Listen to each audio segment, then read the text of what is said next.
King Solomon talks about there is a time for everything under the sun. Ecclesiastes chapter 3. There is a time for everything under the sun.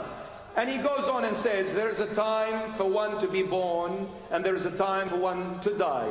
There is a time for one to plant, and there is a time for one to harvest what he planted. You see, planting a seed is the beginning of the road. Harvesting is the end of the road.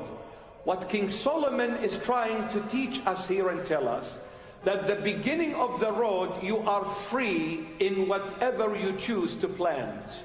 The beginning of the road, you can plant an orange tree, you can plant an apple tree, you can plant whatever you choose to plant. You are absolutely free. However, there will come a time, just like there was a time for you to plant a seed, there will come a time 100% that you will harvest, but not what you choose to harvest. You will harvest what you chose to plant in the beginning. If you want to harvest love, you must plant the seed of love.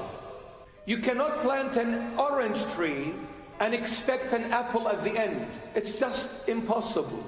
Logically impossible. So whatever you plant, that's what you're going to harvest. So do you want to harvest love? Do you want Jesus to be your portion? You better plant love. When you're planting love, that seed does not come a fruitful tree overnight. It takes years.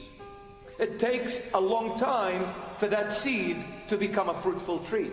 Therefore, we need to be patient with what we plant in the beginning of the road. When you're showing love,